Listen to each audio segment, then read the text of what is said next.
And today, if there is there's a possibility that there might be some interruption. I'm not at home, so uh, if that happens, I'll let you know if I'm going on hold or anything like that.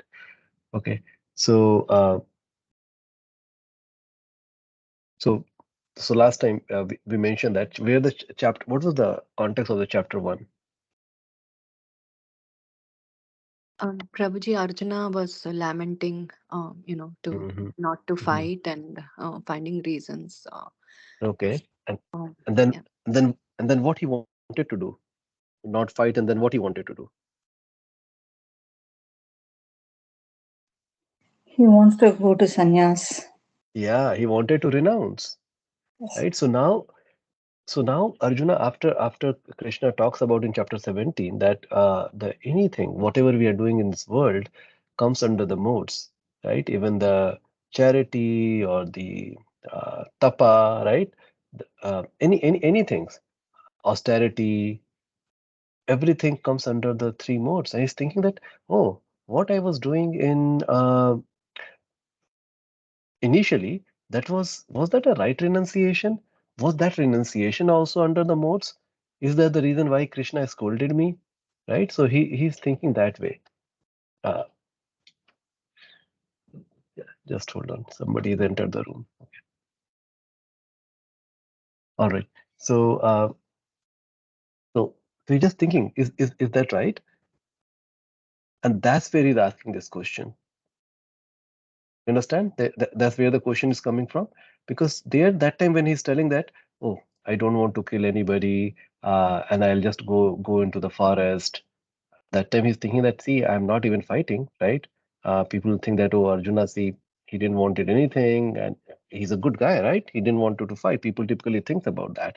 But then what Krishna says in Bhagavad Gita, in chapter 2, he says that you anarya, and then he starts giving him the knowledge that why he should fight. And then the chapter 3 was spoken, chapter 4 was spoken, right? Of course, Krishna was not speaking like a chapter by chapter, but the content, what we have, how our acharyas have divided those verses into the different chapter were spoken to give him the knowledge that what is the right way to think. And this is where our lenses comes, right? So we have the different lens, how we want to see the world. For example, when I'm seeing that there are cars and houses, you're looking at as size, some different size. But when I'm flying, when I go high, it becomes smaller, and so small that after that, yeah, it's like a toy, right? Initially, when we see something, it seems so big. Oh, such a big thing has happened in my life. I have lost my job, or somebody has fallen sick in my family, or something has happened so big. But when we try to elevate our consciousness to a separate level, right? Then those things seems much smaller, and then we can understand the bigger picture also. So there are different lenses which we have to put to see the things, right? It's not the same lens that, oh yeah, I'll put the same lens and that's how I'm going to see the world. No, it's a little contextual. So we understand the big picture, then we know that which lens to put, right? So I know that hey, I'm on my computer, so I have to put my glasses. But when I'm not on my computer, I don't need to put the glasses. So I have to be smart enough about it, right? So that's where Arjuna's question is coming about. Tell me about the renunciation, like what is the renunciation, right? What is the tyāga, right? What is the tyāga and the sannyāsa? Because Krishna did talk about those two different things. So that's where the text 1 was spoken. Arjuna asked that question. The other dimension to see is, I'm just taking the same thing and speaking in the different, like religious versus spiritual. Right? Chapter 1, like there, Arjuna was religious. He was not spiritual. He was not taking the spirit into account. Okay, he was not spiritual. Now, having gone through all this knowledge, now he understands the spirituality, because in chapter 12, also after Krishna shows the his Virat roop, right? He Arjuna says in chapter 12, param something param dhama, patra, I'm forgetting the verse. Means basically he accepts the Krishna as the supreme personality of Godhead. Okay, so that so that's the religious versus spirituality. Okay, so without spirituality, even the dharmic work is the cause of bondage. That's what we need to understand. That's where chapter 17 was spoken, that if you are doing in the work doing in the mode of goodness, sorry, in the passion or ignorance, then we are getting bound. Even the work like charity or the austerity, right? All those things, even though religious things, are going to bound us. But when we bring the spirituality connected with Krishna, then there is no bondage. And that's where the is when the spirit is added into the our rituals, then it becomes spiritual. Okay. Uh, the other thing is, without the surrender, one cannot get out of the bondage. This is where we last time we talked about the our dog example, home dog example. Remember that a dog is barking a lot, is like a big dog, and you want to enter into the house. You just keep barking, and you cannot enter.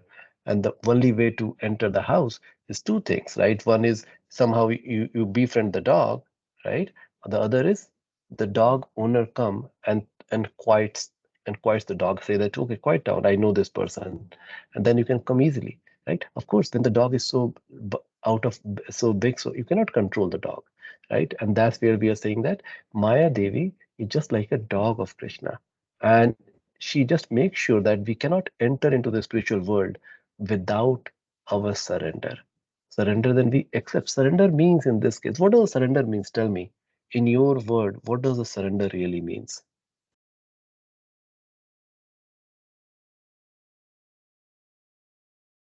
Prabhuji, depending upon Krishna for everything. Yeah, so but see, dependence doesn't happen initially, right? Like, so look, we say that, are you surrendered? Let me ask this question. Are you surrendered now? Maybe not, Prabhuji. Okay, so that was a little heavy question. Okay, so in your philosophically, you are surrendered. You understand the tattva. Okay, but when we start working practically on it, that's where our surrender becomes flaky. Sometimes we surrender, sometimes we don't surrender, depending on the situation. So our North Star vision is all correct. We are surrendered, but our practical vision is not surrendered. Okay, so surrender means at least accepting that Krishna, I have done. So this is the practical aspect. So at least saying that Krishna, I'm accepting that I have made the mistake, and I'm ready to work on these mistakes. Please allow me. Please give me the strength so that I can work on these mistakes. That's the beginning of our surrender. So see, we are in this material world and we are in bondage. So we are given the analogy as that we are just like in a jail, right? We are in a jail, and Maya Devi is a jailer, and we have been given, and because we have made the mistake, so we have certain punishment to go through. But when we say that I accept my mistakes, then what happens? The goal of the jail is to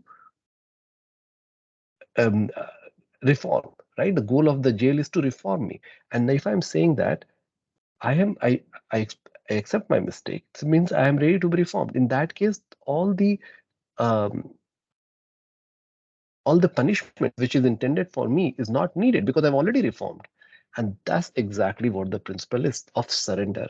When I'm saying that I'm ready to accept my mistakes, I'm going to follow Krishna, what you are trying to do, what you're trying to say. I'll do as much as possible. And for the things I'm not able to do, please give me the strength. Right? Please give me the strength, give me the knowledge so that I can understand and start trying following you. That's exactly, if we take the same dog example which I was talking about, is very similar. Right? When we say that, then the Krishna comes up the house. He tells his dog, which in this case Maya Devi, don't bother this guy. Let let him practice the devotional service. So even though my devotional service is flaky, but now with the Krishna's blessing, I'm able to practice this. Devotee comes into my life. They create the path in such a way so that I'm able to work on it. Does it make sense? The concept which I talked about, what the surrender really means?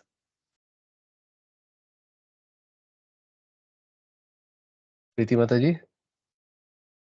Prabhuji, not Huh, so Mata? clear. Do you Not mind clear? repeating Okay, or okay. Okay, clarifying? so let me okay. Did Nutan, did you understood what surrender means?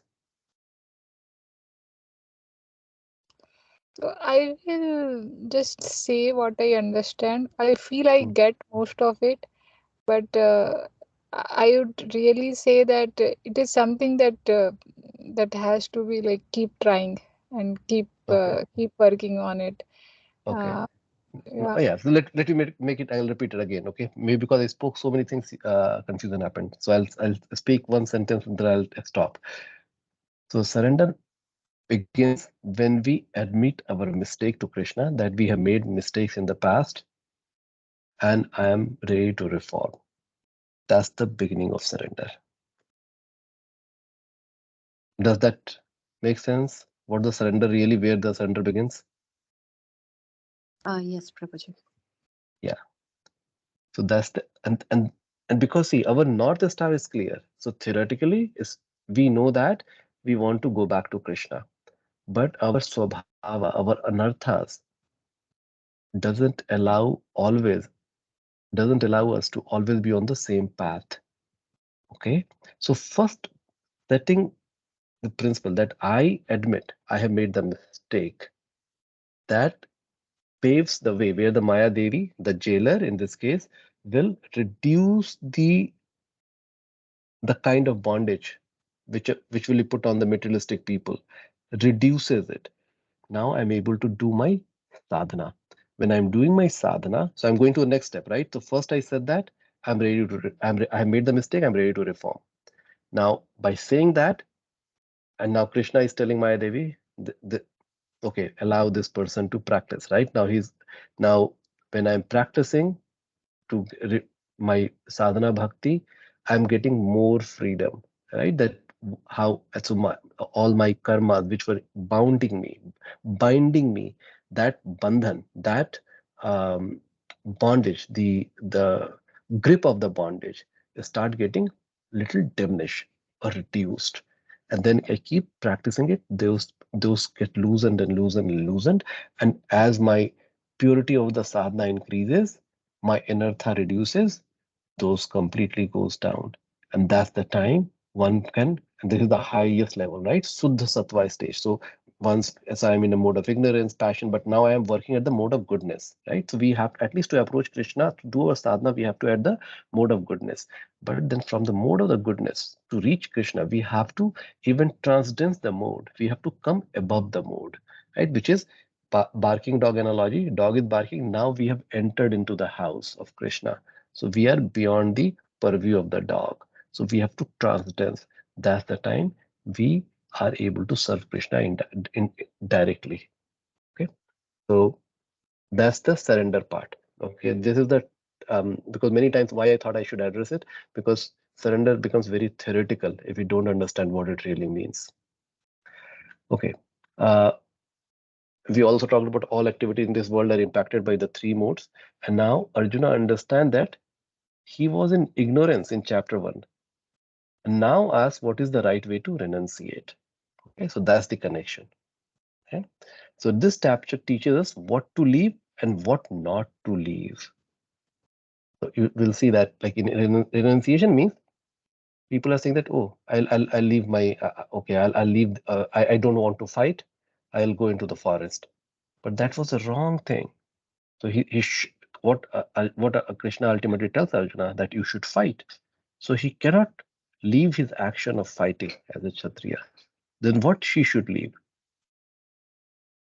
What he should leave? What we have learned so far? What he should leave?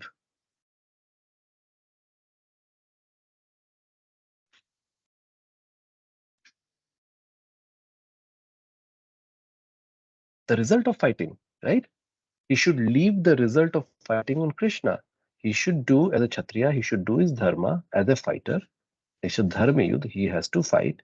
He has to protect the people on which the injustice happened. In this case, the injustice was on the Pandavas itself, right? So he has to fight, but he should leave the result to Krishna. So it teaches what to leave and what not to leave.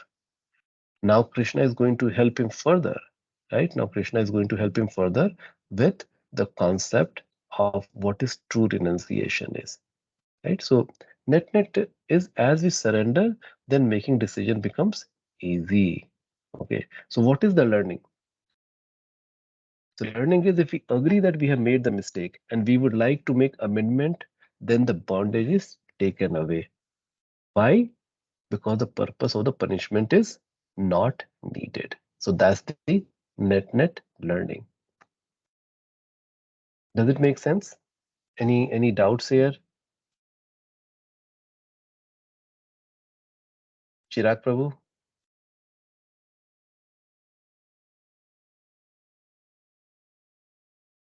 Yes, Prabhuji.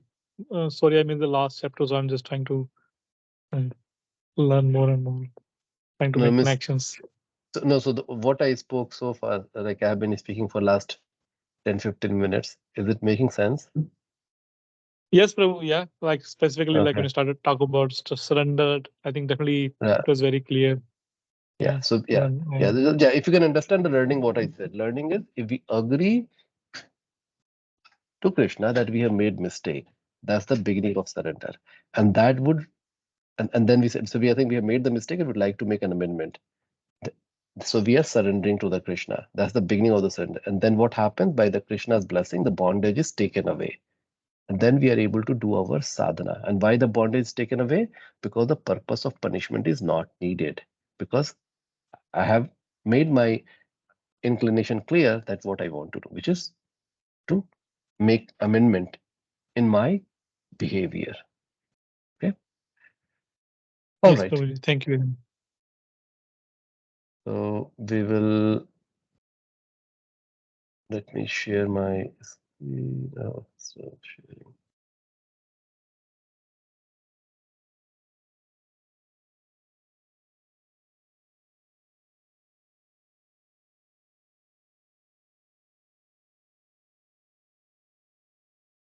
You can see my screen, right? Yes, Prabhuji. Okay.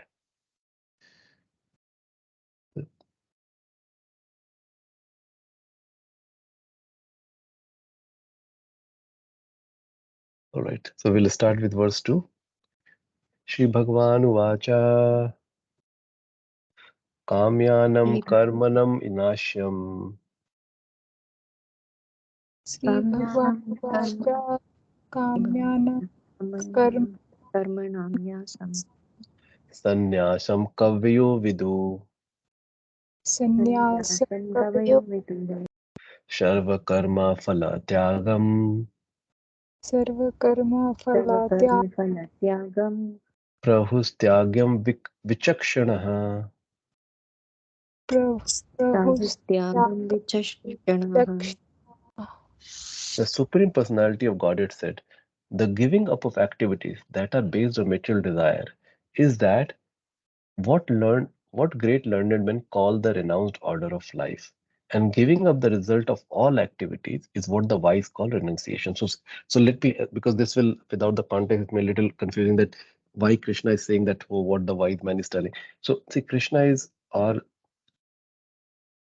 he doesn't directly go, this is what I want to say. He also he's telling that what the other sages and other people have said.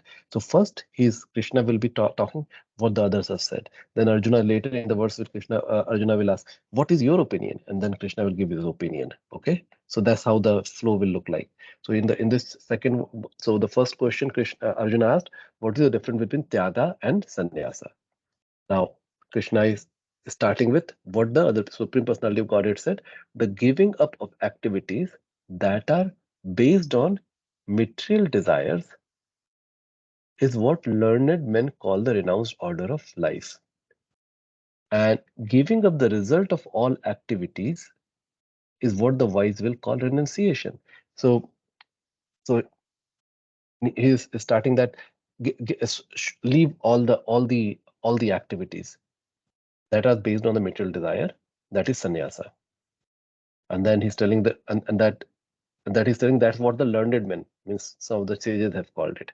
And then the next part he says that what is the tyāga is giving up the result of all it. So you're doing the activity, but you're giving up the result of all that activity. That is nishkam karma yoga. Okay, so nishkam karma yoga, and that is called tyāga, renunciation. Now see what the Prabhupada says.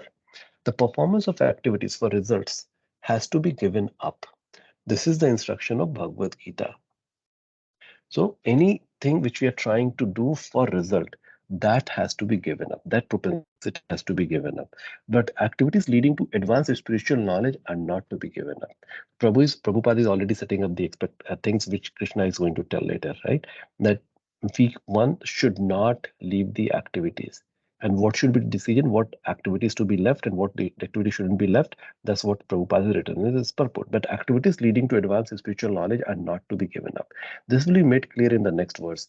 In the Vedic literature, there are many prescriptions of methods for performing sacrifice for some particular purpose. There are certain sacrifices to perform to attain a good son or to attain elevation to the higher planets. But sacrifices promoted by desires should be stopped, right? So the right actions which leads to elevation on the spiritual journey, that is fine. But for self-desire, that should be stopped. However, sacrifice for the purification of one's heart or for the advancement in spiritual science should not be given up, right? Which means that we are studying, that shouldn't be given up. The scriptures, that shouldn't be given up. But if I just want to, my desire to go and watch the movie, because that's just a waste of time, I should try to give that up. Okay. Tyāgyam doshavad ite eke. Tyājam doshavadityeke. Karma prahurmanishinah. Karma prahurmanishinah. Yagna dana tapa karma. Yagna dana tapa Yatyadana tapah karma. Na tyajam iti chapare. na tyajyam iti Natyajam iti chapare. Some learned men declare that all kinds of fruitive activity should be given up as faulty. Yet other sages maintain that acts of sacrifice, charity, and penance should never be abandoned. So he's bringing the common knowledge. So he knows that what the Arjuna's doubt is, because Arjuna has heard both side of the story. Here Krishna is telling that, hey, I'm not supposed to work, still I work. That's in chapter 4. Then he's telling that everybody should do the sacrifice, charity, and penance, right? Especially if you're a Grihastha, you should do that, right? In chapter 16, he talks about. But then what we know from the other books, that hey, if you want to, you should abandon, you should take sannyasa, you should abandon the work. But some people say that no, don't abandon the work. You should abandon the result of the work, right? So now, using these things, Krishna is going to clear all the doubts. Okay, so some learned men declare that all kinds of fruitive activity should be given up as faulty.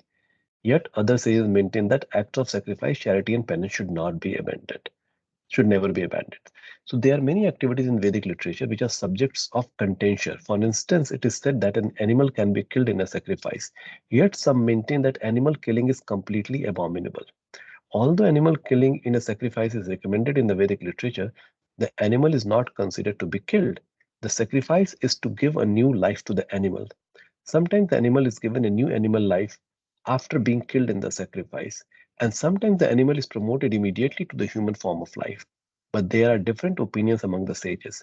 Some they say that animal killing should always be avoided, and others say that for a specific sacrifice it is good. All these different opinions on sacrificial activities are now being clarified by the Lord Himself.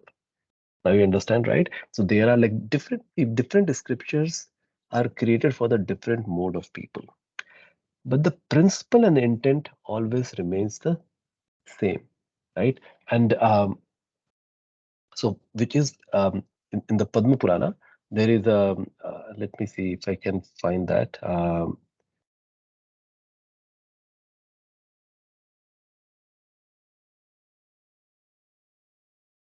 So I'm just looking for the words, but in Padma Purana, it basically says that there are so many rules, right? It says one should always remember Krishna and never forget him. And then it says that there are only two rules which one have to remember.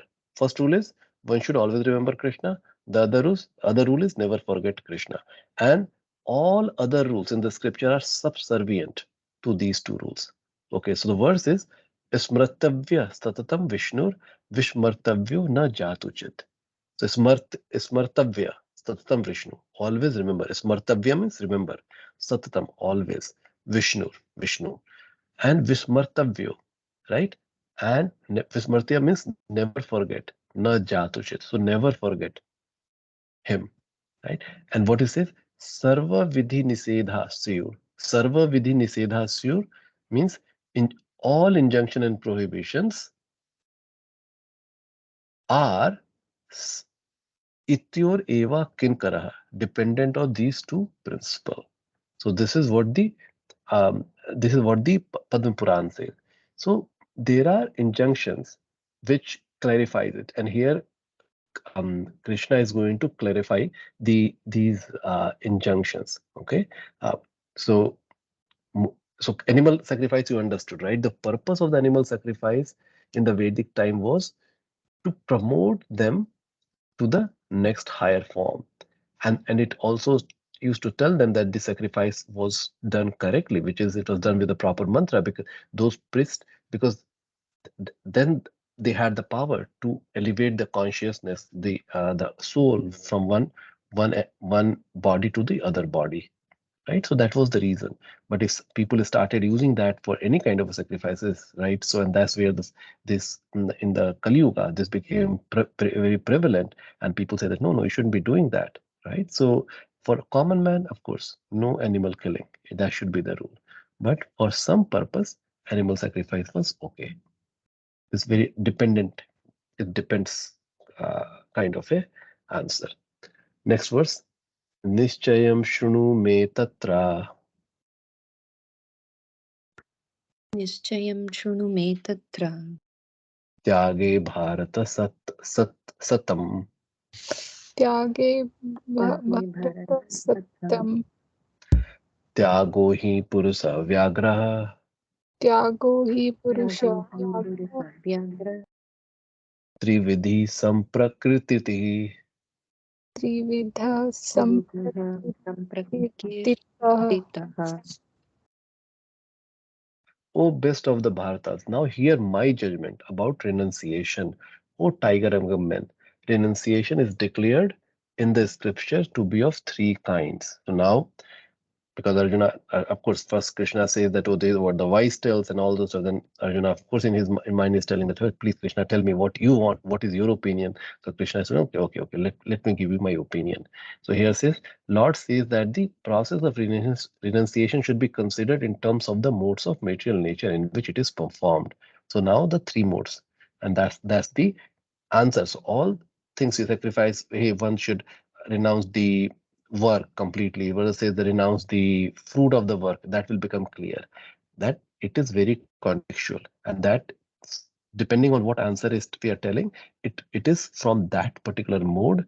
That's what it is coming from. Okay. Okay. So here, before we go to the next verse, there's a question I'm posing you.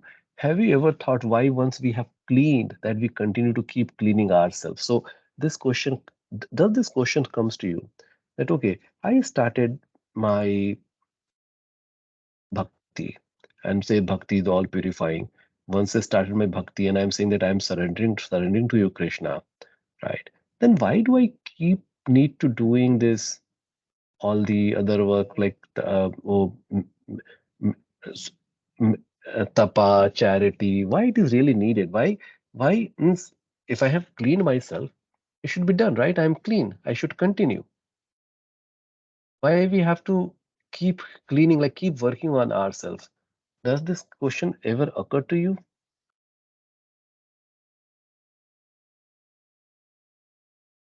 Prabhuji, the anarthas from past lives, everything is not gone like instantly, right? We need to keep um, moving towards what do you say? moving spiritually forward, right? So we have to keep doing it, and that's when the effect gets reduced. And as you said, the modes, the three modes also have effect due to this. Good answer, Mataji. So now let me take the analogy, right? And that will further clarify what Mataji is telling. So just like it's just cleaning our house, right? So the house is dirty. I do one full house cleaning. Okay, I do full house cleaning. Does it mean that now I don't need to clean my house? No, because the dust keeps coming. And if I and there are like I'll keep the stuff here, there, and I'm using the house, right? And the outside dust is also coming. So it's a continuous process because we are in an environment where dust is coming, right? So dust is coming because we are in the material world. So we are under the influence. The material influence is there, right? And it depends on our purity. If I becomes completely pure, right, then there won't be influence. But as long as I have some anartha, as Mata is telling, we have to keep working on it, right? So it is there is always a counterbalance, right? So we have to keep working on. That's the reason. So, and why I asked this question, because the discussion in the few verses will be very pertinent for that. Okay. Yagna dana tapa karma Yagyadana tapa karma na tyajyam karyam eva tat natyajya pratyajam karyam eva tat karyameva tat yago dana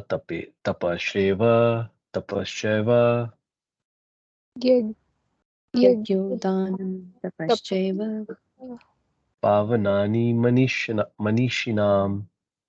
pavanani pavanani manishinam. So see, manishinam was used in the previous verse also. Again, it is using, it's like even the great souls, basically great souls is talking about. So acts of sacrifice, charity, and penance are not to be given up, right? So this is a very important aspect, right? So let me highlight it. So acts of sacrifice, charity, and penance are not to be given up. So that's the important part. It's important, right? For always we should remember this should not be acts of sacrifice, charity, and penance are not to be given up. They must be performed. Indeed, sacrifice, charity, and penance purify even the great souls. So this is our purificatory process, right? This is how we keep our house clean as long as we are in this world. Okay? So even though we are in the Grahastha life, uh, and even a Grahastha, right? If one once even becomes to Vanaprastha later, we the things will change a little bit because now charity it won't be needed, but sacrifice and penance will continue. Okay? And then once becomes the sannyasi, sacrifice and penance continues. Charity is the only thing which is required for the Grahasthas. Okay. So always remember this is the thing we have talked before also. Acts of sacrifice, charity, and penance are not to be given up. The yogis should perform acts for the advancement of human society. There are many purificatory processes for advancing a human being to spiritual life. The marriage ceremony, for example, is considered to be one of these sacrifices. So this we had talked before. Now this is directly coming from the purport from Prabhupada. Marriage is a tapa. If we understand that, and now most of us has been in the marriage life for quite a while, and we understand why it is tapa. Right? People who don't consider it to be tapa, they think it is the for sensual enjoyment. Their marriage life is miserable, right? After a few years. Initially, everything is happy nappy. Then after that becomes very tough because then both the parties are thinking that, oh, the other person is not good because they don't think about me. It's always me factor. But when we understand it's a tapa and we have to work together for the higher cause, right? Our higher cause initially becomes the children. But when we understand that these children are the gift from the God, and I have to elevate myself, and at the same time, it is my responsibility to make sure that the child is getting the right education for him or her to be elevated to the higher self. Right? So it's a tapa. Every day is a tapa. Okay? It is called Vivah Yagya. Should a sannyasi who is in the renounced order of life and who has given up his family relationship encourage the marriage ceremony? So the question, because this question was asked to Prabhupada, because Prabhupada, see, first of all, as per the norm there, sannyasi is not supposed to cross the seven seas. They shouldn't go to the Western world, basically. Otherwise, you're not sannyasi. So a lot of Hindu fanatics, they were not happy when when Prabhupada came. On top of that, when he came, he was performing marriage ceremony for his disciples. And people were like, wow, what kind of sannyasi you are, Prabhupada? You are performing marriage ceremony? Why the sannyasi should do that? So he addressed that question many times in his purport that people don't understand the scripture really, right? They have just taken some of the things and without understanding the context, right? That what is the role of sannyasi? And I don't want to answer right now. Those that will get clear as we go along. Okay, so let's read Prabhupada, what Prabhupada says. The Lord says here that any sacrifice which is meant for human welfare should never be given up. Vivaha Yagya, the marriage ceremony, is meant to regulate the human mind so that it may become peaceful for spiritual advancement. See, what is the purpose of marriage life? It's to calm our mind. If we don't calm our mind, people are always thinking about the opposite gender, right? And then they are going here, there, here, there, here, there. Once they are married, the mind is calmed, right? The urges are met, and at least the people are being regulated. So see how the higher purpose. For most men, this Vivaha Yagya should be encouraged even by persons in the renounced order of life. That's where Prabhupada has to do perform, because there were no other priests to go and do the marriage ceremony. So Prabhupada said, okay, if no one is there, I'll do it. But you guys should get married, because that time they were all hippies. They were indulging in all kind of relationships. So Prabhupada saying that, okay, for you guys to make progress, you need to get married. Right? So Prabhupada said, okay, you should get married to this person, they will get married. Okay, and then they all became wonderful devotees. Some of them become sannyasis. Sannyasis should never associate with women, but that does not mean that one who is in the lower stage of life, young man, should not accept a wife in the marriage ceremony. All prescribed sacrifices are meant for achieving the Supreme Lord. So we have to understand all kind of sacrifices, and ultimately the ultimate goal is achieve the Supreme Lord. Therefore, in the lower stages, they should not be given up. Similarly, charity is for the purification of the heart. If charity is given to suitable person as described previously, it leads one to advanced spiritual life. A wonderful purport. I hope you are all paying attention to each and every word of Prabhupada.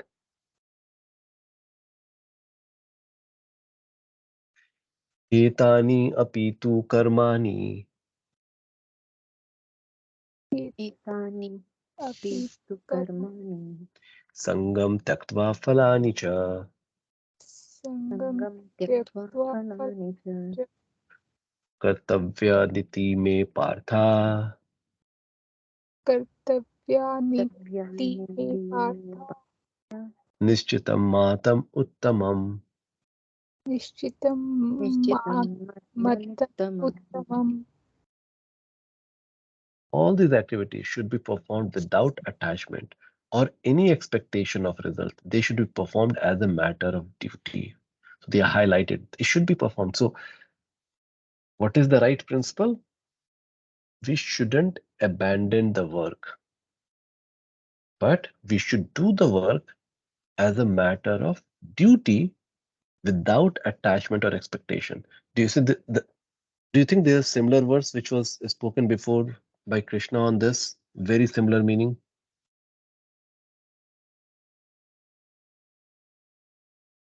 I think it's karmanyavadhikaraste, Prabhuji. Yes, Mataji, yes. Yes, 2.47. Wonderful. Good memory. O son of Pritha, that is my final opinion. Okay, so here it says, although all sacrifices are purifying, one should not expect any result by such performance. So although all sacrifices are purifying, one should not expect. So while I'm doing the sacrifice, I should not even expect the result from that sacrifice also. In other words, all sacrifices which are meant for material advancement in life should be given up. Okay, so sacrifice which are meant for material advancement in life should be given up. But sacrifice that purifies one's existence and elevate one to spiritual plane should not be stopped. Now just reflect. Are we doing some sacrifice? And look into how the Hinduism has evolved, right? How the over time, the cultural dimension has shifted from Sanatan Dharma, we became Hindu, the word, and then how the Hindu is being called the, like, oh, it is a khichdi, it's nothing is clear here. Why? Because there are sacrifices which are recommended for the people who are in the mode of ignorance. People start taking those as the truth. And then they think everything is okay, everything is okay. All sacrifice is the same thing. But the principles, you have to understand, if somebody, people are very sensual, right? So let them do that sacrifice. At least they are gaining something. But if once have understood the scripture, right? We have understood, like we are reading the scripture, at least theoretically we know that the sacrifice which is asking for dhanam dehi, janam dehi, dehi, right? Those should be given up. Right? So see, one of the very wonderful arti, which I love, until I started, like one or two lines, which is a little like Om Jai Jagdish Sare, Swami Jai Jagdish Sare. There it says that sab kuch hai mera. तेरा मुझ पे अर्पण क्या उससे before that it says that give me something, right? So many of the artis, it has the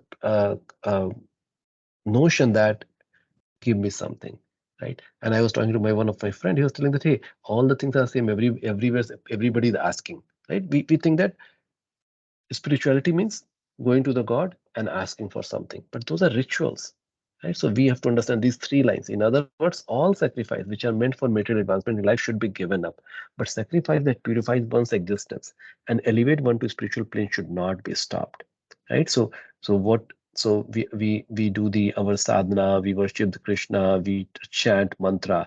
So that is for the elevating, that should not be given up. But my tendency when I was doing, let's say I was doing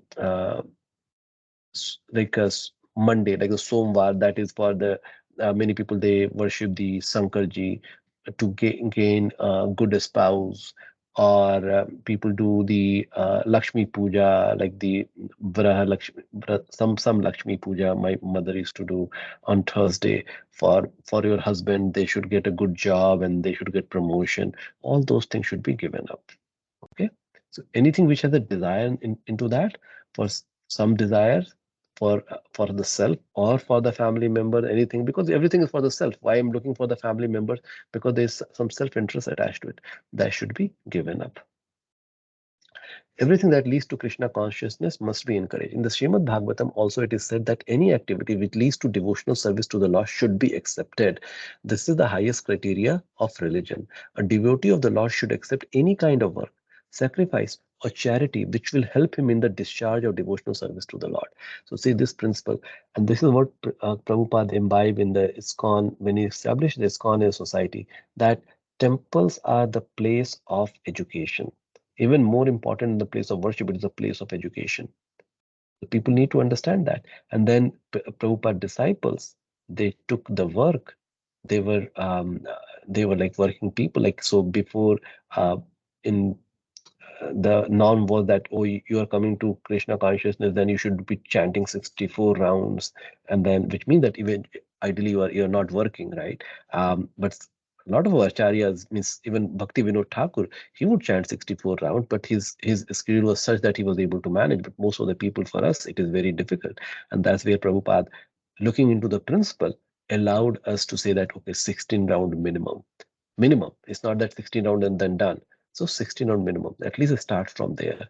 And then as we elevate ourselves, go to 64, go to 128, right? But that depends. Like first we have to get our life in such a way that I'm able to chant 16 rounds. Okay.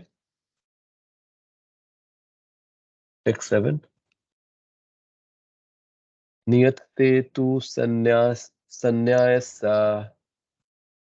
यत्तस्य तु संन्यासः karmano nopapaddate कर्मणो नोपपद्यते mohatasya परित्याग्यस मोहात् तस्य परित्यागः tamasa parikirtatah.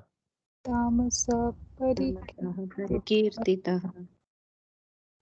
Prescribed duty should never be renounced. If one gives up his prescribed duties because of illusion, such renunciation is said to be in the mode of ignorance. So 7, 8, 9 we'll talk about. 7 will talk about the ignorance. What is the renunciation in the mode of ignorance? 8 will talk about what is the renunciation in the aid of in the mode of passion, and uh, text 9 will talk about what is the renunciation in the mode of goodness. Okay, so prescribed duty should never be renounced. So first, the principle should not never renounced. But if people are giving up their prescribed duty because of illusion, such renunciation is said to be in the mode of ignorance. No, I want, and this is where like Arjuna is telling that, oh, I don't want to do it, and that he was under the illusion. So we are coming under the mode of ignorance. Okay, so what is the purport? Work for the material satisfaction must be given up, but activities which promote one to spiritual activity, like cooking for the Supreme Lord and offering the food to the Lord, and then accepting the food, are recommended. It is said that a person in the renounced order of life should not cook for himself. Cooking for oneself is prohibited, but cooking for the Supreme Lord is not prohibited. Similarly, a sannyasi may perform a marriage ceremony to help his disciple in the advancement of Krishna consciousness. If one renounces such activities, it is to be understood that he is acting in the mode of darkness. Now, see, now people that time couldn't understand Prabhupada. Even the people who are in the higher renounced order of life, they were criticizing, but they're missing the point. So you would have heard that story, like the uh, Vrindavan or the other holy places. There are a lot of sannyasis. They will go home to not just for bhiksha. They will go and eat very opulent prasad also there. Okay, the lunch has happened, then they'll go and eat dinner also. That becomes their life, right? Now, is that a true renunciation? If the maybe in their heart, maybe they are just satisfying the people, that's a possibility. But many cases, it's not true, right? But only the person would know what they are doing. Okay. Uh, On the other hand, a sannyasi who are not supposed to cook, but they are cooking. Let's say there's COVID happening, and people who are really strict, they will sannyasi, they will say that, oh, don't cook. But the sannyasi would understand what is the purpose. They are cooking because they know that people needs to be fed. So they are cooking, offering to the Lord, making it a prasad, and then offering the prasad to the people. They're not cooking it for themselves, for their own satisfaction. They're doing it. So we should understand the intent. What is the higher principle? Now, Prabhupada is also putting the other example, which talk on the marriage. Prabhupada performed this marriage ceremony because that would allow his disciple to advance in Krishna consciousness. Because these people were not even married, they were indulging in all sense gratification. Now they are able to progress on Krishna consciousness under the boundary of the marriage. 8. Dukham iti eva it karma. Dukkam iti Tīva eva yat karma Kaya klesha bhaya tejat. kaya klesha bhat कायक्लेशभयात्यज Sakritva rajasam tyagam. sakritva rajas सकृत्वा राजसं त्यागं Naiva tyagya phalam labhate. naiva tyaga phalam त्यागफलं labhyate. लभ्ये Anyone who gives up prescribed duties as troublesome or out of fear of bodily discomfort is said to have renounced in the mode of passion. Such action never leads to the elevation of renunciation. So this is the second category, passion. Because oh, life has become so difficult. Oh, my marriage. Oh, rather, I'll just. It is so troubling. Every day is a fight, and then some people, they just leave the marriage and then they take the renounced order of life. Those are not recommended. So in my Hindi class, when I was sixth or seventh grade, there was one word which palayan. It called palayan. Means people run away, and there was a like we have to write. And now I can relate what the palayan really. That time it was clear in terms of the meaning, but that is the thing, right? People leaving the things, right? Leaving their duty and running away. That's renunciation. And people think, oh, I have renounced. No, That's renunciation is in the mode of passion. That's not the right kind of renunciation. And such action never leads to the elevation of renunciation. So they are not going to get the result of renunciation. So one who is in Krishna consciousness should not give up earning money out of fear that he's performing fruitive activities. Because some people think, oh, money is Maya, right? Why should I earn money? Then do I want to become dependent on the state? Do I want to become dependent on the other people? Right? So that's what we have to think. If by working one can engage his money in Krishna, so what is the right thing? If by working one can engage his money in Krishna consciousness, or if by rising early in the morning one can advance his transcendental Krishna consciousness, one should not desist out of fear or because such activities are considered troublesome. Such renunciation is in the mode of passion. The result of passionate work is always miserable. If a person renounces work in that spirit, he never gets the result of renunciation.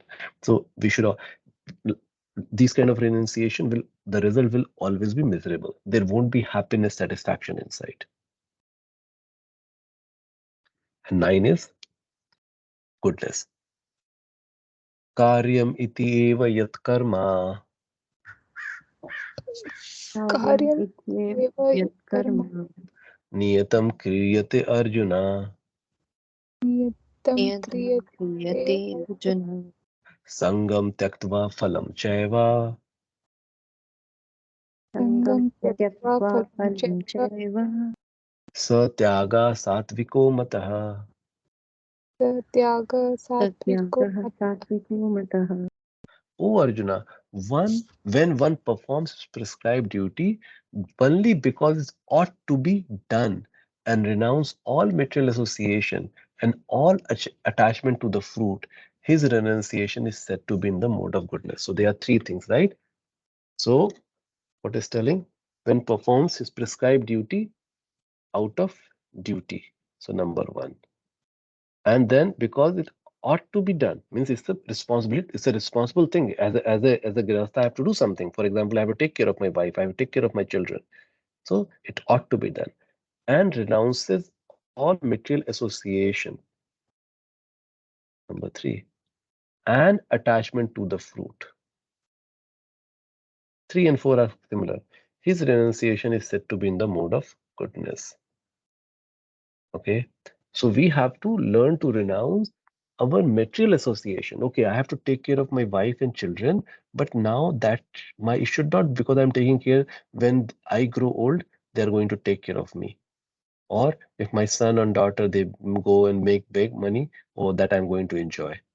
Okay, so we have to be careful about our tendency. So make sure that as we are learning, we are imbibing that in our life, and we have to check our intention, because we have a nature is so convoluted, right? And this, the more we start paying attention over our nature, we'll understand like our duplicit behavior, how we try to fool ourselves and other people also, right? So we have to be very, very intentional in analyzing our action, what we are thinking, how our mind is functioning.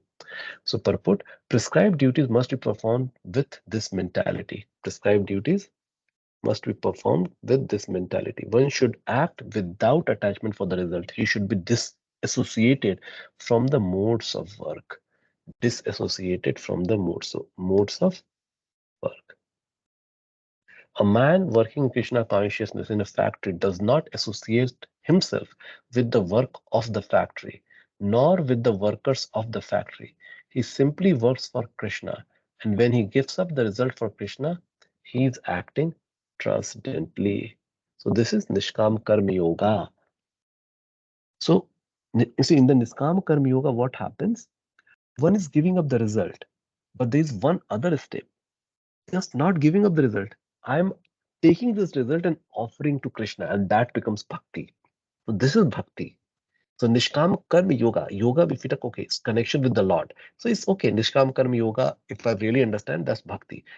But to really understand this Nishkam Karma Yoga is this: I'm not leaving the karma. I'm not thinking, oh, I'm not associated with the result. I'm just not giving up the result. Rather, I'm taking the result and offering it to Krishna. And that's bhakti. And that's what you'll see. That's what Prabhupada did. right? In the first 6 chapters, which is primarily, if you read the Gita Press, Bhagavad Gita, and all, now it will make more sense. Now you can go and read the Gita Press, Bhagavad Gita. Now you understand how the Gita has to be understood, right? There you will see that it doesn't talk about the much bhakti, but Prabhupada connected. See why Krishna is talking about all those things, because when now we are going to chapter, he covered later, right, that hey, you shouldn't, the work cannot be stopped, it has to be done, but it is a purificatory process. Why it is a purificatory process? Because when you give up the result, then it becomes purifying, and what become even higher when we offer the result to Krishna. Okay, so here I have summarized it for all of us. Okay, so here you see verse 7 to 9. Goodness, what one has to renounce? Expectation of results. So there shouldn't be expectation of results. So that is my renouncement, right? And what is the intention of doing that work? The sense of duty without material association. So this is the right thing. This is where we have to focus. Okay, this is where we have to focus. What is passion? And this is where we shouldn't be in this quadrant or this place. Passion. So okay, I didn't introduce this concept of nitya-karma. Okay, so nitya-karma and kāmya-karma. So there are so there are different categories, right? So for this context, these two categories make sense. Nitya-karma and kāmya-karma. So nitya-karma, which everybody has to do to live, right? For example, charity as a grihastha, that's my nitya-karma. I have to take care of my families. That's my nitya-karma. With the God conscious, of course, not with attachment, right? That's my nitya-karma. I cannot abandon that. So that's nitya karma. Kāmya karma is for the material thing, material expectation. I want to enjoy. Kāmya. Kāmya karma, I want to enjoy. So it's written as kāmya karma. So this is this is expectation. So this should be abandoned. So this should be abandoned. Okay, but nitya karma shouldn't be. What the passion in the passion and ignorance people are doing, they are renouncing the nitya karma, which is not correct. Okay, which is not correct. And when they renounce the nitya karma, why they are doing it? Because they think, oh, it's painful. Oh, I want to abandon my marriage because it's very painful. It's become very painful. My children have become very painful. My parents have become very painful, or whatever. My house relationship, whatever. Right? It's painful. That's the reason I'm renouncing. And because there's a fear of bodily discomfort. So why painful, or is a fear of bodily discomfort? While and in ignorance, they're abandoning the nitya karma due to illusion. So it's a like attachment and aversion, both are bad. So attachment is bad, aversion is also bad. Okay, and why they do it? Because they have no scriptural knowledge. In the case of passion, they have to understand the scriptural knowledge, and but they understand in a wrong way. They think that, oh, I just want to renounce because karma is like a is like a nest. It's the web of nest, right? So nest of web. So that's the reason. So both are. So that's a summary. So we'll go to verse So 10. one question here. Yes, yes, Anmol. This example was really specific. Can you just scroll up, like, a little bit so that we can read the purport of Prabhupada? Here, Um, okay. so yeah, about the factory worker. So I'm just trying to Mm-hmm. think through, because this factory worker thing is like extremely associated to what we do, like factory worker. Mm-hmm. Mm-hmm. So so Mm-hmm. so um like we don't have to. So it is not necessarily asking us to give up salary. Like it is like, although we are working, we are doing a duty. You are doing your duty at Microsoft, but you are not necessarily working for salary, or you are. um like, so maybe, I think, if we kind of combine the knowledge that we have acquired elsewhere as well, so maybe we get the salary, we do use it for doing prescribed duties, and also maybe kind of offer it uh, to Krishna in terms of charity to his devotees and things like that, right? That is the kind of general way to think about this. um I mean, help me. Okay, yeah. So no, no, of course. Thank you for first of all, thank you for asking. Yes, that's how we should read actually. That's how we should read very Okay. carefully. So yeah, so here Prabhupada is telling even further. See, first thing is start that, oh, I'm earning, and then Mhm. I will make the charity. But before that also, right? As my intention is I want to work in the factory because I want to earn. That disassociation will start happening. Okay, so it's not that I'm working for free, but see what they say, man working Krishna consciousness in a factory does not associate himself with the work of the factory. So here, this is where the result, okay, work of the factory, okay, this certain work has to be done, and become very attached to that work. So we have to disassociate. Okay, there is some expectation.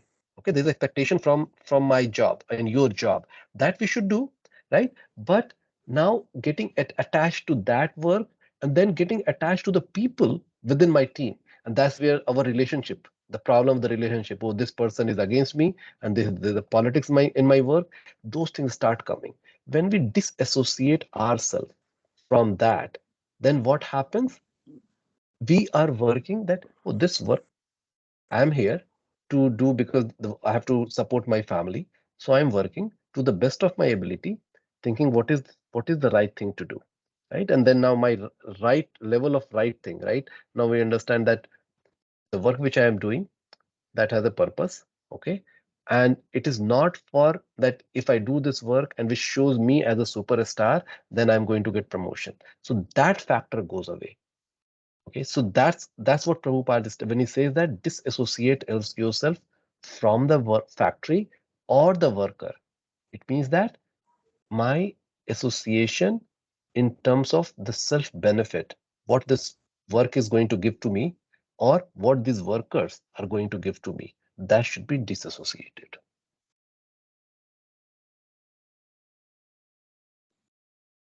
Okay, that makes sense. Yeah, just you have to internalize because there's something I have also internalized quite a bit because it doesn't seem just black and white. Okay, so like for example, say that if I don't expect, let's say I work for Microsoft, right? How to first of all, okay, if the work which I'm performing, how do I know that it is for the not for my self-interest? For example, I'm working on a project and I know that there is a goal of that project. Mm-hmm. And that goal, I'm clear, okay, this goal, if once we go and implement this is what should happen. And that is fine, that goal, because, and then I saw what is the Microsoft goal. Okay, they want to serve the internal customer and out external customer and make them productive. Okay, this whatever product I'm going to deploy, it's going to make them productive. And that's what I'm doing. When in the project, there are many teams, and now they have agenda, right? So every team has their own agenda, and sometimes because I am responsible, then I can make my own agenda that by hook or crook I have to get it deployed. That's one way of thinking. The other way is, hey, I am the responsible person. I have to get it deployed, but at the same time, let's make sure that it is not my own self benefit, right? That's where this is something which I can internalize and see what is my behavior, because from the surface I may look like I understand Bhagavad Gita, but my intention is that it is going to make me look good, and those things will see how even with all the Bhagavad Gita knowledge, sometimes I deviate on the wrong thing, and then I have to pull back myself that, hey, it is not about me becoming in the limelight, or so that people see that, oh, how smart I am, right? Because that tendency is inbuilt, the competitive tendency is inbuilt because it has been coming from birth after birth, so many of iterations. And that's where I pull myself, right? I have reflect on my work and pull, no, that's not right, because maybe that person has a perspective, and I try to understand that person perspective, and then I say, oh, maybe, oh, this is what this person was telling, and that really gives me a bigger picture. And then what happens now? It is not about me anymore, it is about the work. Okay, and it is not about the work, that what the reward I'm going to get out of that work, that has also gone away. So even though I'm getting the salary, right, it is not saying that, oh, you don't give me salary, because ultimately why I'm working is that, okay, there will be something, but then now the attachment to that thing, and this also becomes a fine line, right? How much uh, am I willing to work for free, No, I'm seeing this is the work of Krishna, and then I'm seeing this money which is coming also is for Krishna service, right? And the money when it comes for Krishna service, then it should be used appropriately in terms of what is required for the family, and then I have to increase my quota of giving back to Krishna. It's not that I'm keeping 100 rupees and I'm giving one to Krishna. And then I'm giving 10 rupees to Krishna, but I'm keeping 100 rupees. Still, I'm keeping 100 rupees. Krishna, it is said that Krishna doesn't see what I have given. Krishna sees how much I have kept. That shows my renunciation or my charity. I don't know, Anmol, it became like googly goo for you. I was trying to internalize myself and speaking. So I don't know if that became googly goo for No, you. this is very good because like this kind of connects with us really well. This Right. kind of paragraph or purport, it connects with Uh, many of us really well. So that is why I asked the right. question. Right. No, Thank you this so is and we have to internalize it. Yeah, these are the things. These are the things, and that's where purification, real purification will happen. Okay, real purification, and then you'll see, oh, that's what the purification means. Okay, yeah. thank you. Okay, moving to verse 10. Na devasti akushalam karma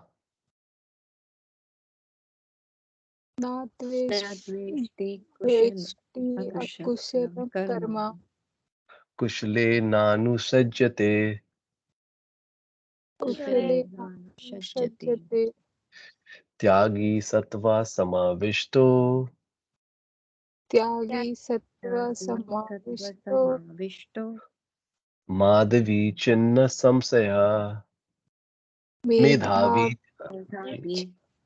medhavi chinna. sansaya. The intelligent renouncer, situated in the mode of goodness, neither hateful of inauspicious work nor attached to the auspicious work, has no doubts about work. So, see, who are the intelligent renouncer? So, I think attachment and aversion. So, they are not. So it's not that they are doing the work because attached to work, and they are not discarding the work because they are averse to work, because that work ought to be done. So let's say a lot of people, I'm tired of my work. Like, oh man, this is just sucks the blood out of me. And that's because there's a lot of mode of passion is involved. We say that, okay, Krishna has made arrangement for me to work in this filthy place. Let's say that's a filthy place. That's what I think. Then I will work because Krishna has made arrangement because there's a reason why I'm here, right? So I will do the best I can. So that aversion also needs to be taken away. So sometimes whenever you get caught up in this mess where you see a lot of politics and all, think that what Krishna is trying to teach me, what Krishna is trying to teach me, he must be trying to teach me my own anartha. Okay, so always think it's not auspicious inauspicious. And okay, so a person in Krishna consciousness or in the mode of goodness does not hate anyone or anything which troubles his body. He does not work in the proper place and at the proper time without fearing the troublesome effects of his duty. So he does work in the proper place and at the proper time without fearing the troublesome effects of his duty.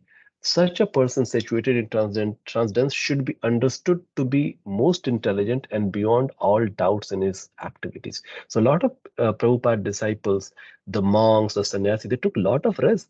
So in the Vrindavan, like in the Krishna Balram temple, if you go in Vrindavan, there was one sannyasi, he just passed away, he left his body. Um, he was shot because that time there were a lot of Gunda elements and they didn't wanted that temple to come along, right? So and when he was made the president of that, they would come and say that, oh, you should leave, and one day they shot at him in the night, thinking that he will get, but he was so means he was so like, I have to work for Prabhupada, I have to work for Krishna, this temple has to be there, right? It was troublesome. So with this kind of a thing, one becomes fearless. When we take shelter, and this is the next level of surrender. So our surrender I started, right? Surrender I started like Krishna. So our first thing is Krishna, I have made mistake. I want to make amendment. And then I start working for Krishna. And then there's a determination coming through the picture. I'm working for Krishna. This is the right thing. This right thing because I understand the higher principle. Even if I'm going to get killed, be it. It's not that I'm not fearing, but I'm going still going. Okay, it's okay. I'm not going to hate this work and leave away. Or there's a lot of politics. I'm not that I'm going to hate this and leave the way. This work has to be done. And I have to see how to work through the system. Okay, so Krishna devotees are always very smart because they are working for Krishna. 11. Nahi deha bhrata shakhyam Shakyam tyaktum karmani aseshatah tyaktum karmani कर्माण्यशेषतः yashtu karma phala tyagi Yastu यस्तु karma कर्मफलत्यागी tyagi sa tyagati abhid abhidhiyate.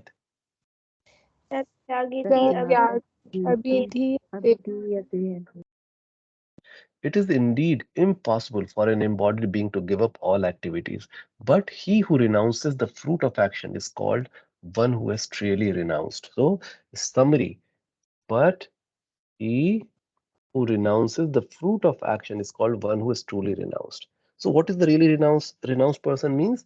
That even the sannyasi, they are not doing it for right. So it's not that they're abandoning the activity. If it is required, they will do it, but they are not worried about the fruit. So they are performing the marriage ceremony, but they are not interested in the women themselves, right? They're not at you. Oh, I have done something, so I'm going to get something in return, and all those stuff. So what is the learning? And here I put renounce karma phala, not karma. So karma phala should be announced, not the karma. So it is said in Bhagavad Gita that one can never give up work at any time, right? In chapter 3.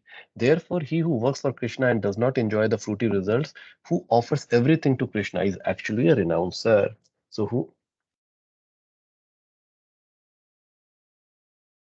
offers everything to Krishna is actually a renouncer.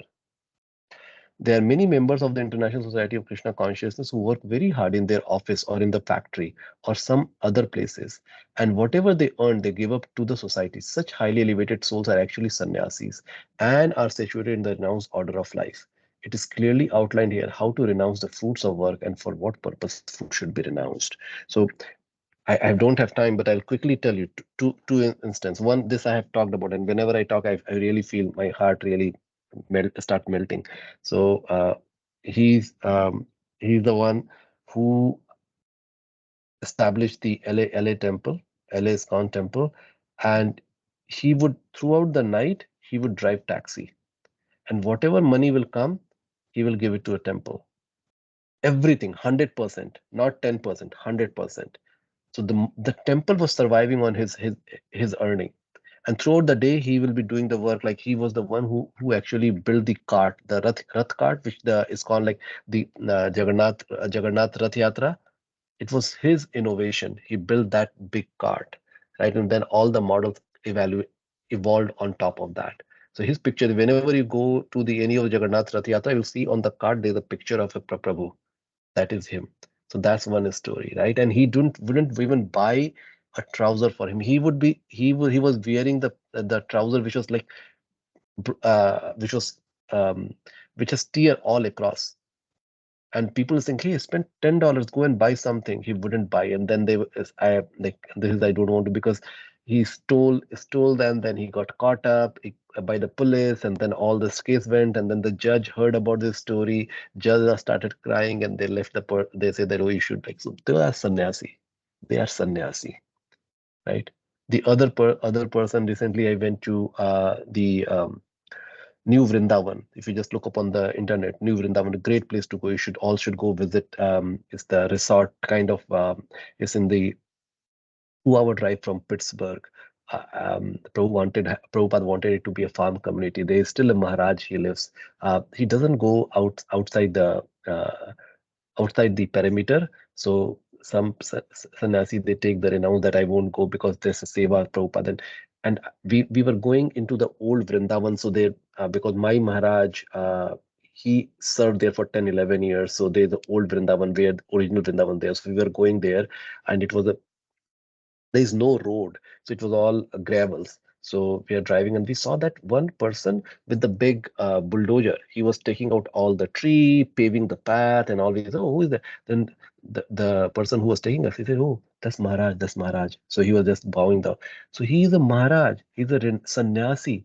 He has put the pant and shirt, and he's working, cleaning the things, because His seva, his want to, because Prabhupada wanted the Vrindavan to manifest there. And that hasn't happened due to various things.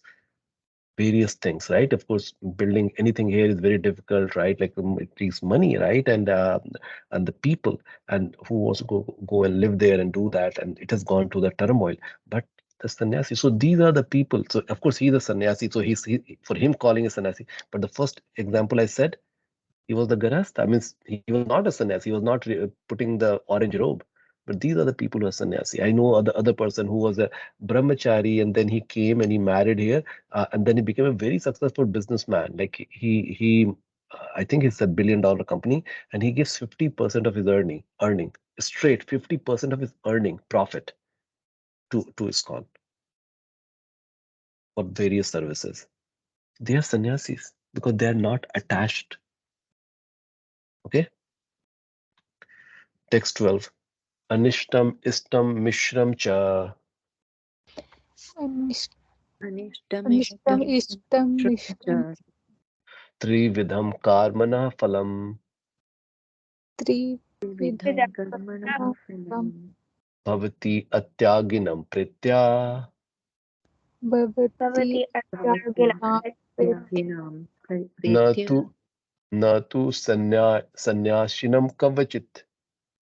Natu natu Sannyasinam sannyasinam kvachit. Kvachit. For the one who is not renounced, right? So anishtam means leading to hell, istam leading to heaven. Okay.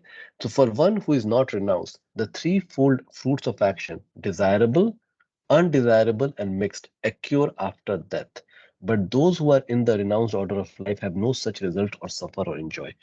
So that doesn't. So what this verse is telling us, we should not think that, oh, I have to go and I have to leave my family, I have to put on the orange cloth and just go into the jungle. No, that will be the wrong understanding. That will be the mode of ignorance. Okay, what we have and what we have to understand that if I'm attached, so then I have to make sure that the threefold fruit of action, desirable, undesirable, and mixed, those I'm not focusing on those. So after that, those won't occur. Like, so even while I'm living this life, I am living on a platform of akarma. This is called akarma. Okay. But those who are in the renounced order of life have no such result to suffer or enjoy. So as a garasta, we can be a renounced, and we can live in a renounced order of life. A person in Krishna conscious acting his knowledge of his relationship with Krishna is always liberated. A person in Krishna consciousness acting in knowledge relationship with Krishna is always liberated. Therefore, he does not have to enjoy or suffer the result of his acts after death. So I wanted to share a, on the monkhood a video, and I was hearing. So let me share this. And all right, so stop sharing and share sound.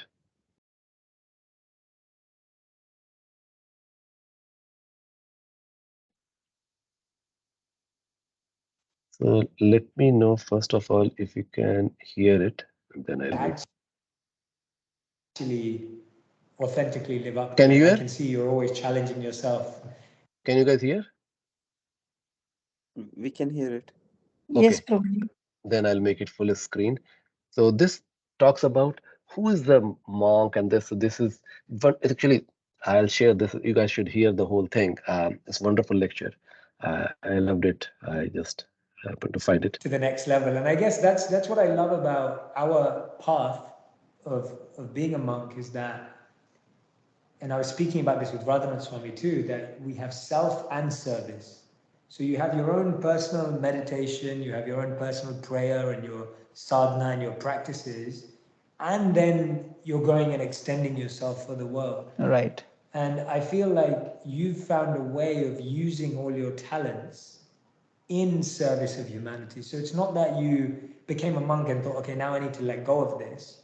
You've actually believed that the gifts that you've been given or the talents you've been given can actually be used to help serve the world, which I think is a really important thing. Could you share a bit on that perspective and why that's important? That's a beautiful question. The word monk In the Christian tradition, it comes from the root word in Latin, monchos, which basically means solitude. And typically, monks would contemplate in solitude, but there are several monks who would also engage in community work. In the Buddhist tradition, the monks are known as bhikkhu or bhikshu. It has two meanings. One is beggar, second is bhayam ikkhati iti bhikkhu, which means one who's able to see and perceive danger. And that's a very interesting definition, because monks were those who would lead their life understanding the knowledge and protect themselves and people from the danger of ignorance. In the Hindu tradition, monks are known as sannyasis. Sannyasi word consists of three parts: sam plus ni plus asa. So sam means totally, ni means to go down, and asa means to uproot. So sannyasi basically means one who is dedicating himself to completely uproot, go down and uproot all the negativities and negative desires from within. He does that for himself, and he helps others also in their journey. Another word in Sanskrit for monk is vairagi, and that also comes from a very beautiful tapestry of syllables, vi and raga. So vi means without, and raga means attachment. Without attachment. And another meaning is vi plus ranj plus bhan, which means without color. So that is a very interesting definition, which very much correlates to the question you are asking, which means that a sannyasi or a vairagi or a renunciant or a monk is one who can be fully engaged in productive activities which is of benefit to society, but remains uncolored by any of that. Wow. He remains unaffected. So that is one of the interesting perspectives of vairagya or renunciation. Therefore, one of the core principles in the renounced order is absorption. Absorption I would divide in two important elements. One is the intention, and second is the action. Intention towards selfless service. Intention towards tireless service, and intention towards pleasing selflessly. So the two elements are intention and action. Monkhood is all about how we can selflessly please others and how we can tirelessly serve others. So the combination of this intention of selfless pleasing and tireless serving, it combines into giving an experience of total absorption. And that absorption is something which then expands in the form of compassion, and we include everyone else within that expanding circle of compassion and drown the whole world in peace and harmony. Now you can see why I think it's amazing. That was brilliant. I've never heard that before. I've never heard the breakdown of the words of the definition of monk in different traditions. I think that's incredible to hear. What do you guys think? Did it make sense? Beautifully explained, Prabhuji. Yeah, Very nice. you have to go and you have to rehear it. So this is the third time I'm hearing it, right? And this time when I was hearing, I was making notes. So I think you have to. And then the next, like even the next question, we'll just play for 2 And I minutes, think that's and what I then we'll find so stop special because I think my mom about is this ready path for is that it the allows dinner. the ability to serve as well, not just to live in solitude. And that's why my next question is, I've written my book called Think Like a Monk. And the reason why I called it that is because I believe that you don't have to necessarily live like a monk to think like one. That it is a beautiful opportunity if you can, but we both know that for 99.9% of the world, it's not going to be something that people are going to do. But I really believe that the mindset that a monk is encouraged to cultivate of service, of self-growth, of removing unwanted negative tendencies and implications, these are things that anyone can do. And in one sense, we all must do to live a peaceful and purposeful life. So I'd love to hear from you what you think thinking like a monk, in your opinion, is relevant for the modern people and modern world, and for people like me now who also live in the city, have normal jobs, are married. How does thinking like a monk actually help that person? Bhagavad Gita describes 4 principles which are extremely important for us to follow. One of the greatest challenges in remaining grounded in life is our inability to tolerate provoking situations. Whether one is a monk or one is in household life or in a corporate life, any kind of a relationship or doing any kind of activity or occupation, we are constantly being provoked. And therefore, Gita first talks about what is known as Vega Sahishnuta, which means we have to tolerate our urges. So I would say tolerating our urge to consume. The second principle is Dvandva Sahishnuta. Dvandva refers to duality. We have to tolerate various dualities which come in our life and remain humble and aware of the fact that we cannot control all situations. So therefore, we have to tolerate the urge to control. Third is Paramata Sahishnuta.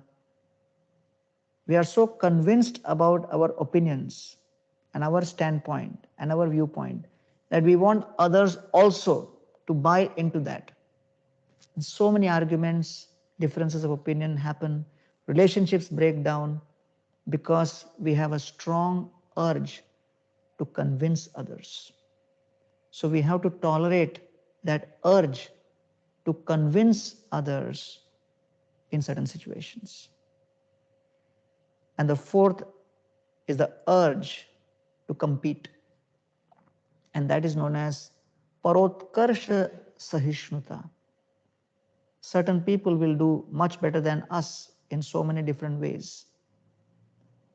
We should feel happy when we see that and remember that we have a role to play, and we should resist the temptation and the urge to compete. So Gita focuses on how to elevate one's consciousness above these urges to control, to convince, to compete. And then we are actually able to rise above all of these. Okay, so I have stopped. So I'm leaving you with some of the very wisdom, Anmol. This the second question. I thought that I will play that also because that also helps us answer what should be our behavior when we are like when Krishna says don't attach to the factory or to the worker. Right, those 4 things comes into because we have those urges that lead to that kind of attachment. If we really understood the essence of Bhagavad Gita, we will, if we use those things and disassociate ourselves, we will be more likely will start working for Krishna. Thank you. So I'll share the link actually. Okay, I'll paste it in.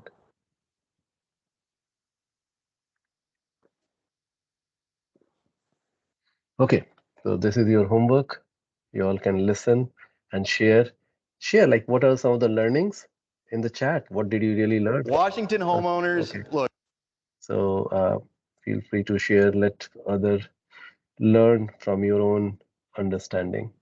Okay, so with that, we'll end the class. Thank you very much. You all have a wonderful day and week ahead. Hare Krishna. Any question, by the Hare way? Any Krishna. other question? So I have one announcement. Tomorrow we are having the potluck for local devotees of this group. Oh, And oh, so okay. if you are local and are not in the WhatsApp group, please reach out in chat and we can get you the address. Nima Mataji is kindly hosting tomorrow's potluck, so it will be a nice opportunity for everybody to meet and get to know each other better. So please join. And what is the time? It starts at noon. What time? Okay, noon. It's a noon. It's a lunch thing. Okay, Lunch potluck, yes. okay, okay, okay. So yeah, it will be great if you all can come and meet, associate with each other. That will be awesome. All right, Hare Krishna. Hare Krishna. Thank you. Hare Thank you. Krishna. Hare Hare Krishna. Krishna. Hare Krishna. Prabhuji.